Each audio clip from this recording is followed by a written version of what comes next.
Email deliverability is so important, but what's tough about this is it's out of your control mostly. So, email deliverability really centers around the reputation of your email domains. For example, if my phone and my phone number are associated with like being spam, then whenever I call you, it's going to show up potential spam. Emails have the same thing where if your email is getting flagged and reported too much by other people, well, now like Google or Outlook, they start to go, that email domain isn't really safe. People don't really like that email domain. A lot of people are unsubscribing or reporting it as negative, whatever the case might be. So, why this is important for you as an SDR is your job relies on email and the phones, and both have deliverability concerns. We'll talk about phones in another module, but email deliverability, you have to make sure that your email domain is healthy. So, what I've got for you is this step-by-step guide showing you everything you should be doing to maintain a healthy email domain. What's hard about this is you as an SDR, you don't have the authority to say, hey, our email domains are bad. Let's go purchase new email domains and let's get it all set up. Even me as a manager, I at times at different companies would have a lot of questions to answer from my IT team about like, Jack, why do you want to change our email domains? Blah, blah, blah. Eventually we did get it set up and it was a game changer. So at worst, at least you know what email deliverability is, and at least you can try to make your manager aware. At best, you can bring this up to your manager, highlight what this is, and be like, hey, I think our email deliverability is not good. And that's why our email reply rates are so low. Can you look into this and can we get this addressed? And I'll go through again the guide in a second, but one place you can go to check your email deliverability health is MX Toolbox. Very easy. All you have to do is how it works, send an email to this email, and then once you've sent the message, it will reply and you'll get a full deliverability report. Okay. So let me go ahead and show you what this looks like. All right. So I've got my results back. Now I can view my full deliverability report. So here, let's see. How do I open this up? Boom. Cool. So in this case, and look, this gets very technical very quickly, and I do not know what any of this means, but your IT team and my IT team, they know, right? And so the goal is if anything here is off, then you should definitely highlight this to your manager and they should take it to the IT team. Another thing you can do is, so let's see, kind of scroll through this. I believe there's like a blacklist. Yes, domain. So if I go your company domain, let's go like swordadvisory.com. You can see if you're blacklisted anywhere. This is super important because these blacklists will mean you can't really send email. No one can open your emails. So definitely make sure this is set up and it's healthy, and definitely highlight deliverability. And you can even run your own tests for free to bring to your leader and say, hey, we should look at this. That's not the only thing you need to fix with regard to deliverability, though. There's things in your emails themselves that you need to make sure you're not doing to reduce the odds that you're showing up as spam. That's where this checklist comes in handy. So we can go through this step by step and take a look and first see that, okay, we want to avoid domains with hyphens, numbers, and exotic extensions because these are typically associated with spam accounts, right? A .com or a .org is going to be way more reliable than a .biz, right? So make sure you're not using an email like that. Set up your SPF, DKIM, and DMARC. Again, these are IT terms that kind of relate to the stuff we were looking at over here. So make sure you're flagging that to IT. Send from Google Workspace or Office 365. Most of you will. That shouldn't be an issue. Use a tool. You will use that too. By default, you shouldn't have to worry about that. Set up custom tracking domain. This is very important. Your IT team needs to do this for you. Send from a human address. Yeah, not sdr@company.com. It'll be like your name, so don't need to worry about that. Use a good email warmer to generate engagement. So what this means is You want to warm up your email domain so it's healthy. Because if I create a new email domain, Google looks at that and goes, new email domain, you're sketchy. Because I don't know if you're, imagine you go create a new Google account right now. What if you were a scammer? You can still create an account whenever you want. So Google keeps a tight eye on you when you create a new account to make sure you're healthy. And so what an email warmer does is you can plug it into a tool like MailReach. This is not sponsored or anything. They are the tool that I used in my last company, and they had this guide. That's why I went with them. I was like, they know what they're doing. But you should definitely have an email warmer. What it does is it acts like you're having active email combos in the background. So you plug your email in to the warmer, and this warmer will send real emails back and forth automatically that are just like fake emails, but it is real human behavior, opening emails, reading, replying. So Google starts to go, oh wait, no, this is like real human behavior. Good. This domain is a healthy, good domain. If you don't do that, and if you just start sending emails out of nowhere without building that reputation and trust, and Google starts to see, wait, you're sending out 100 emails a day, only 2 are getting replied to per day, like 10 are getting muted and unsubscribed and marked as spam. You're not a healthy domain. We're going to like flag you. And then once you're flagged, your emails won't get read. They'll always get caught in spam filters. So, get an email warmer, talk to your manager about it. It's a huge difference. Send max 150 cold emails daily per email address. Use more domains if you need to send more than 150 emails a day. So at my company, we would have like jack at useforth.com, jack at getforth.com, jack at tryforth.com. So we'd have all these different domains so that we could maximize the amount of emails we could send without hitting the limit on each one. Because if you have one email sending out 500 emails a day, humans don't do that. So Google goes, you can't send 500 emails a day. That's not human. So you're a robot. We're gonna mark you as a flag. The other issue is if every person in your company is using the same email domain, then that means if you're sending 200 emails a day and that's multiplied by 30 people, what is that? 6,000 emails a day are getting sent out from the same email domain. That is what we call a DDoS attack. Let me show you what a DDoS attack is.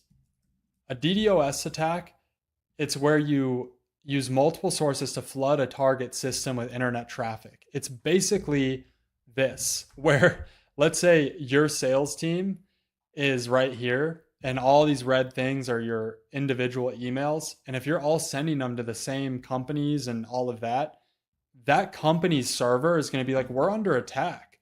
We have so many emails getting sent to us from this one domain. We're blocking this domain. They're not allowed to talk to us. So that's why it's important you're distributing the load of emails you're sending across different domains. Tryforth, useforth, getforth, the different domains. So that way they're not all coming from forth.com. It's useforth.com, tryforth.com, etc. So again, you're not going to be able to do this in your SDR spot alone. But if you can flag this stuff to your manager and get them thinking about it and show them the results of the test, hey, I think we have deliverability issues. That's why our reply rates are low. Our open rates aren't working. Maybe you can do something about it.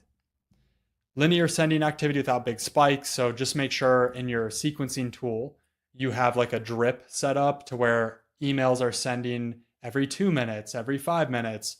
That way they're not all going out at like once. And then again, if you're Google and you see an email domain sending 200 emails at once, you're like, oh shoot, shut that down. That's probably a spam attack, right? Send throughout the day. Yeah, no one-shot blast, kind of what I said. Don't send too many follow-ups and space them out. So we'll have a whole training on sequencing and how to structure your touch points and all that. If you're using a tool like a sequencer, you shouldn't have to worry about this. Your manager should already have a decent sequence set up.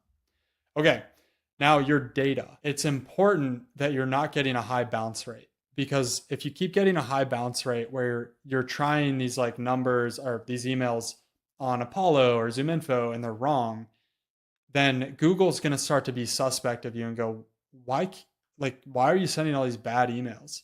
because it's the behavior of a spammer.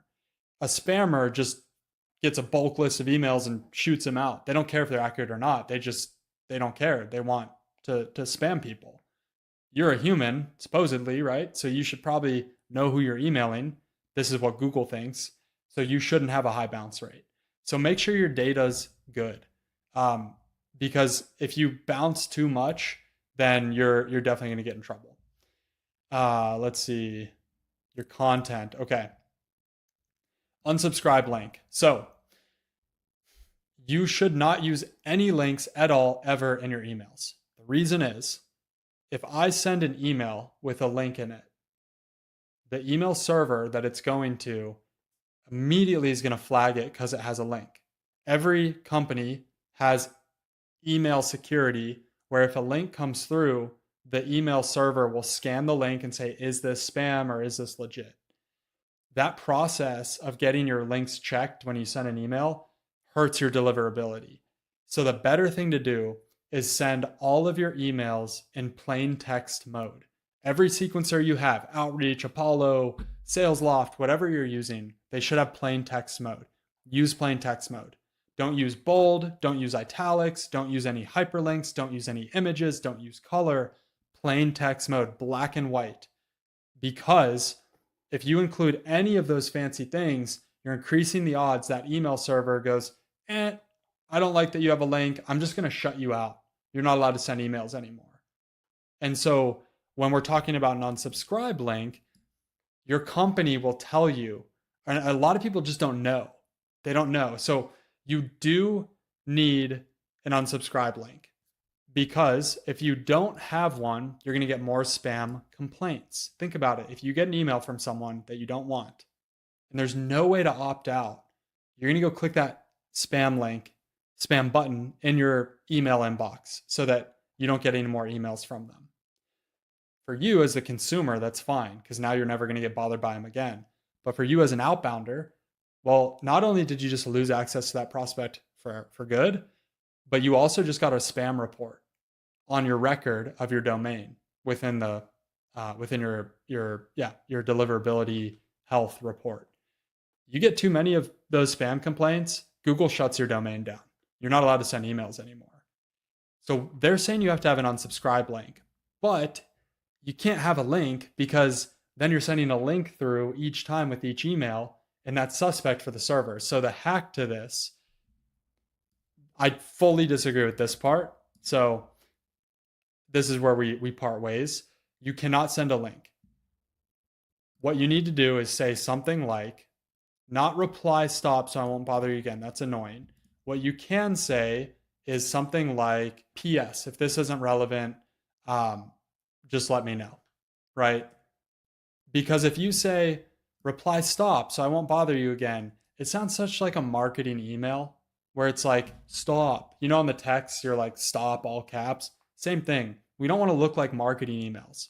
So if you say something like, PS, if this isn't relevant, let me know, then that's a much more casual, chill way. And then they can just say, like, not relevant, stop, no thanks, whatever. Point is you don't want to include these links, these unsubscribe links in your emails. Now, your company might force you to. It's not the end of the world, I promise. But if it's in your control, go for the text-based only, no links, text-based only, unsubscribe prompt. Yep. Minimize the number of links, fewer the better. Big impact. Make sure sometimes you can land in spam just because of one link or URL. So just don't do it. No images either. Don't do that. Personalize your emails, at least the first name. So you're going to personalize a lot more than the first name, but yes, you have to do this. And then don't be too pushy, right? You'll piss people off. The more spam complaints you get, the more your reputation is damaged. Exactly. Okay. No spam words. All right. So just use your brain. Like if you use the word free, well, every freaking spammer out there uses the word free in their email. So don't use the word free, right? Some of these topics here are helpful. There's a whole, let me show you this. Email spam words to avoid. Like this. There, all of these. So don't use these because all of the spammers are using these as well. Okay, back to the checklist. Avoid capitals, punctuation. Google's trained, Outlook is trained to look for this crap because all the spam, marketing, promotional emails have this crap. So don't do it. Don't send attachments, right? That's like literally you sending a potential, what's it called? Hack, cyber hack to a company. They're immediately going to shut down any attachment you sent if you have no trust with them. And then make sure you run deliverability tests. So MailReach looks like they do this as well. So you can definitely do it that way. And coming to the bottom. Okay, so MailReach is a great resource for this. One other person on LinkedIn who's like the expert of how all this works is Jesse Olette. So Jesse Olette, if you follow him on LinkedIn and if you go to his posts, he's kind of like in charge of deliverability in the SaaS world. He's really, really smart dude. So I'd definitely go into his stuff. He'll help you figure some stuff out. Main takeaway for you though is to go through this checklist and do what you can about it. Go run a deliverability test. Even if the results are good, still bring this up to your manager because in my experience, most SDR leaders don't even know about this stuff. I didn't know about it for 3 years of being an SDR manager. The 4th year I figured it out and I was like, no freaking wonder. We had a sales team, my first company, with literally like 300 people on it, all sending from elastic.co. We're idiots. Like, no wonder we couldn't get any emails through because we're sending thousands and thousands of emails every day that aren't even getting replies. So Google and Microsoft start to go, you guys are sus. We don't like you. And then they shut us down.